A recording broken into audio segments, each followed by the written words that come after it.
friends, Chandrasekhar here. You know me by most of you would know me by my face anyway.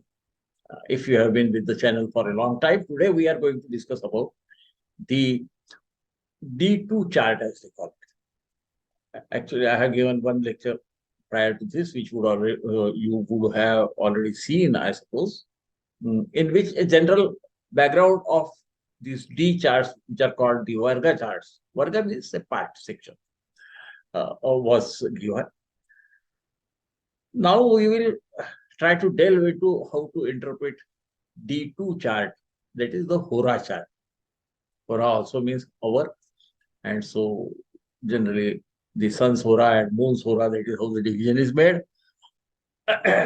In my opinion, generally what is done is all the planets in the Hora of moon, in even Rashis. First Hora is of moon, and first half of the 30 degrees of the Lagna Bhava and other Bhavas also goes to, is said to be ruled over by moon, whereas the second half is ruled by sun.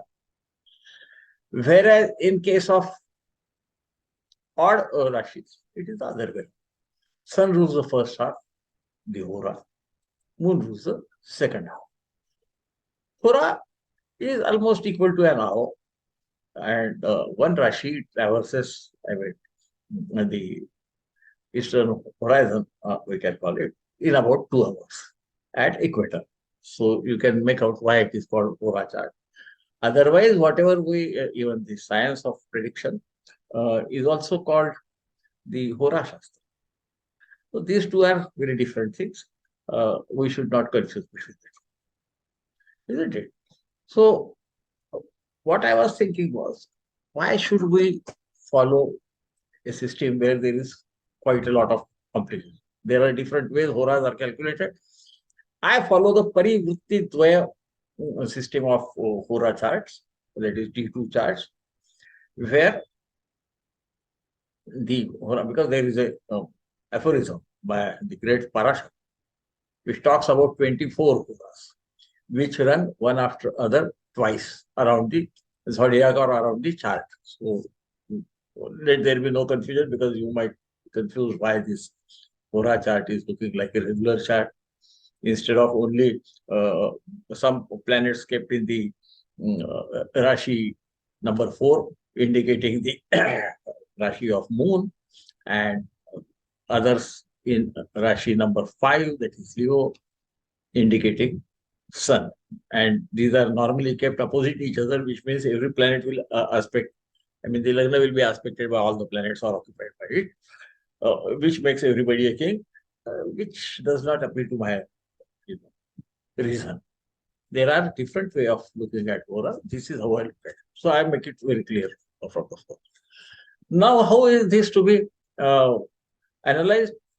I feel there is a system. People many a times look at these charts and analyze them as they would analyze the Rashi chart, which is the first of the 16 divisions, the Hora, the Vargas, 16 Vargas. First is always the Lagna, the Rashi chart, as we call it, or Janma Lagna Kundali, as we call it, the natal chart.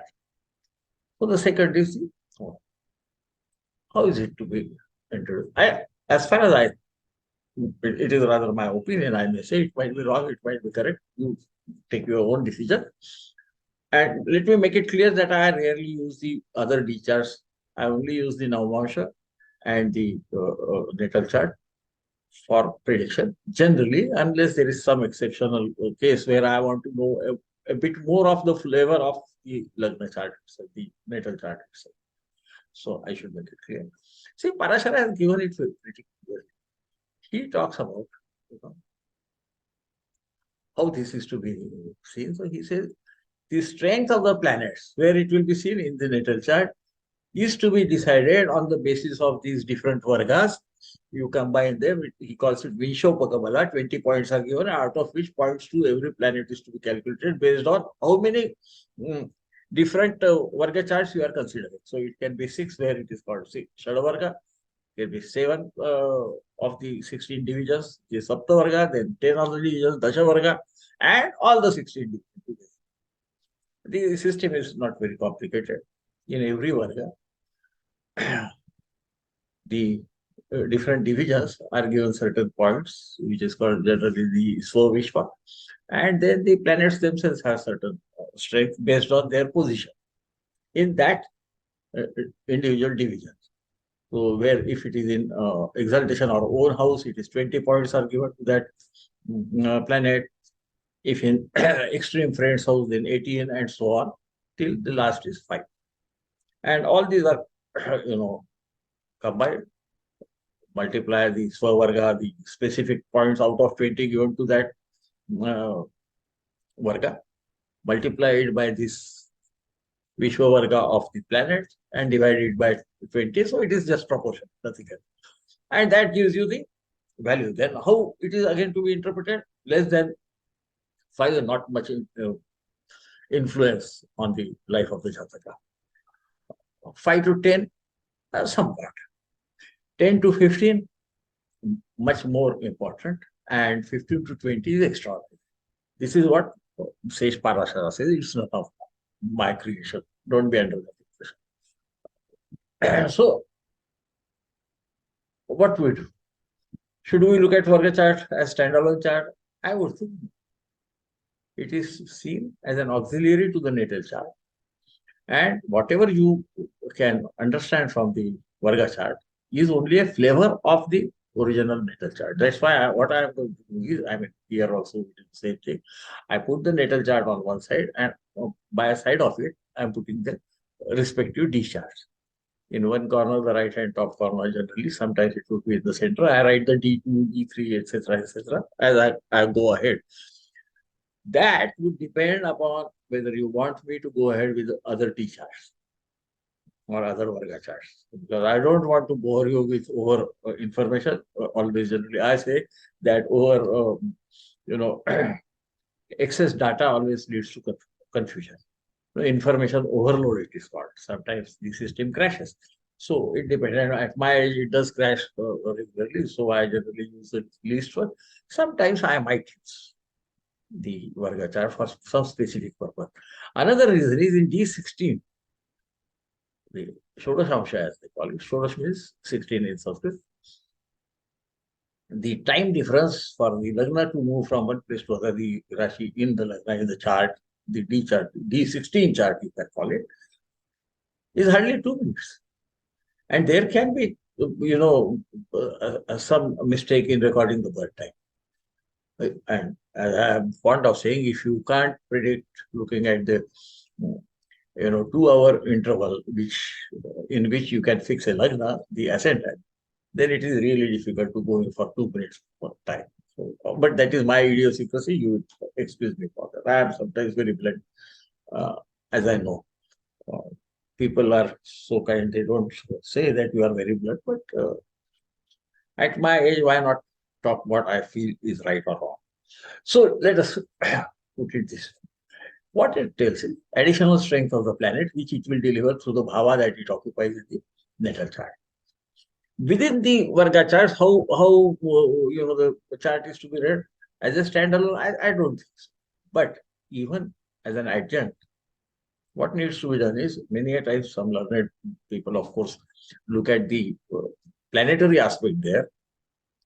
I think that's wrong, because planetary aspect strength is always calculated in number of degrees.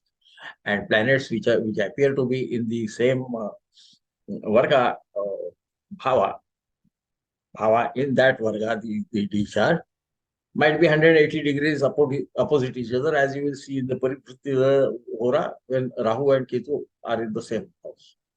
So what are we doing by taking the planetary aspect? Then what is to be done? Sages has said something about that. Even Parashara has said. Sometimes it becomes really complicated that he doesn't talk about aspect of Rahu, but at some places he says Rahu aspects. That has to do with the Rashi Drushtis, where cardinal Rashis aspect all fixed Rashis and vice versa, but both do not aspect the Rashi immediately adjacent to it, if it is cardinal or fixed. Dual Rashis aspect each other. So it's as simple as that. So every Rashi has influence. Aspect is not, planet do not have eyes. So this is to make it easier for people to understand. And all the planets which are placed in those Rashis also aspect those Rashis or those bhavas or those planets in the Rashi. This is the concept of Rashi, where the distance is never in the degrees. It's just influence of one part of the other. That's it. We can call them. Both are described. People think that they are only in Gemini, which is again a misconception. They are also in Parashari. There are many places you will find mention of that, including, if I am right, in Uttar Kalamutta of Kalidas. So, having this background, I'll share the screen where the both the charts are given, and on the right side of the screen, you will see the D chart. On the left side, natal chart. Of course, this being a recording, if it appears the other way around, don't worry. Rashi chart, the natal chart will always have Rashi at the top of it. Rashi is written there in bold letters. The Varga chart has smaller letters. So I'll share the screen. And this is the chart of Warren Buffett, who is a well-known financier, as you know. On the left side, you see the natal chart. Not very difficult to understand. He is having a great Bhadra Mahapurusha Yoga in the 10th house. As you can see, Jupiter is in the 7th house, aspect in 11th and 12th. 11th and the 3rd house, indicating income. Certainly, Jupiter aspects his own house in the ascendant, giving much strength to the ascendant. That is, again, the self-confidence or Atmabal, as we call it. And it's not very difficult to understand, isn't it? Sun is placed in own house. Rahu, which also is an investigator, is in the 5th house. So he said, good Artha Vidya Vida, he can get deeper into things and try to analyze them. This is what Rahu does in the 5th house, according to the great Parashara, and he's right, of course. And Ketu in the 11th house. Moon, instability, is placed in the 12th house. Unexpected expenditure or unexpected case, because Moon happens to be the lord of the 8th house. So we can make out what is happening here. He could be in finance business. Jupiter himself indicates finance. Saturn aspects the 10th house. So ability to take much trouble, work hard, or of course goof off, which you did not, fortunately, is there. Saturn, according to me, is the major planet for stock markets. So his business would be that. All those planets which I have mentioned will indicate their own, way of earning. I generally look at whatever is in the 2nd house, the 8th house, planetary influence, I am saying, in 9th, 10th, and 11th, as sources of income. And the agencies through which that Jataka might earn wealth. That is the difference. And I think I might have talked about it in my lectures on Bhavas. Especially, maybe even in the lecture on the 10th Bhava, you just refer to that. You can, of course, read my books. Now in D2, what is happening? Let us see what is happening. Which are the strong planets in D2? I am taking Shada Vargas here, the 6 Varga strength, because my idea is there are 6 Vargas, then 7 Vargas, 7 D charts which are to be considered together to find out the strength, 10 D charts, which is called Dasha Varga, to find out the strength of a planet, and all 16 Vargas to find out the strength of a planet according to the great Parashara. It is always called Vinshapaka. Whatever happens, the strength is always calculated as part of the 20. For your information, the ascendant and the Navamsha get the maximum number of points in any of the combination together, I'm saying. So 3 and 3.5, 4 and 5, and so on. It goes on till D60, where though the Shashtam 16th division, has certainly got more importance in that Swavarga, as I told you. It gets 5 points. but these two guys together they get about 6.5 points. So they influence the Jataka's mind, because I always think that the chart indicates mind of the Jataka, and if he applies his efforts also, he will get whatever is promised in the chart. So what is happening here? Sun, you can see, is 17.90. At the bottom of it, I have given the Shadbala. Where in Sapta Varga Bala, the points given, the Swavarga given to a particular chart is higher, I will use the Sapta Varga, where in the Dasha Varga it is higher, I will give amongst these all four Vargas. So the Shadabala, the Sapta Varga Bala, the Dasha Varga Bala, and the Shodasha Varga, the 16 Varga strength of the planet. So I will use that. So don't get confused. Then see, these 6 houses make Shadavarga Bala is calculated from these 6 houses. And why from the 4th house? So, Chandrasekhar is using Saptavarga Bala. The reason is in Saptavarga Bala, that particular division will be getting more points. So let us make it clear, otherwise there can be confusion. There is nothing to be confused about.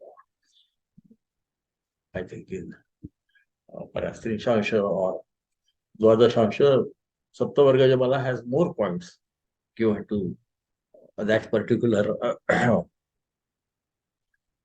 Varga. This Saptamansha or Navamansha, whatever. The strength is much more as compared to other out of 20. So I use that Bala. But this is how I look at it. Some people use only Shadabala, some can use Saptavarga Bala. But if you are going to go for the Shodasha Varga Bala, then these are not mentioned in the earlier. So please understand that. Let us not be confused about that. If you want, I can tell you what are the, but I think you can read it in the books. The Hora, the D2, D3, D9, isn't it? And D30, D12. They make these 6 Vargas, which is called Bala from that, is called the Shadavarga Bala. I might be going a bit fast because myself imposed time limit is 20 minutes. I sometimes do overrun it. But here we will look at it. What is happening here? We look at the bhavas in the D2 chart. Second bhava indicating wealth, because this D2 is nothing but amplification of the second bhava of the bhava of wealth, second bhava of the natal chart.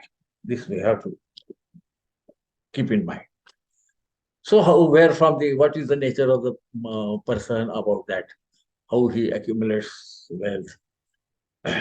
What is the actual wealth? Which are the sources from which the wealth will ensue to him?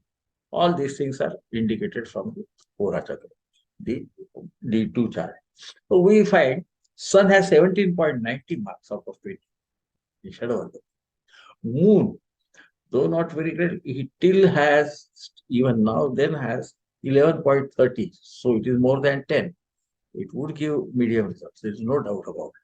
Sun will, of course, give very great results. Mars is 8.75, so not much of a strength in him, not great result. Mercury, who happens to be Lord of the second, the Hora Chakra, the D2, gets 13.95. He is going about 10. So between 10 and 15 is good enough. Jupiter is 11.5. Venus is 13.45. All of these are more than 10 to 15 range. Sun is 70 to 90 range. Sun is also indicator of the Atma Bala, strength of character, you might call it. And then Rahu is 9.5, Saturn is 7.95. Not very strong, not weak either. Let us put it this way. And Ketu again has more strength, 13.9. Now we look at what is happening here. In the second house, if we look at second house and we are using Rashi Dukti, you will find Sun, Moon, Venus, and Jupiter. Jupiter is placed there, and all these 3 are aspecting. Now, it would be interesting to know that, contrary to what people might think, that Berkshire Hathaway, the company which now deals exclusively in the stock market, etc., and sort of you can call it investment banker, I would call it portfolio managers for others also. He collected money from many people and they started, etc. That is the history. It is available anywhere. You can see it on the Wikipedia, etc.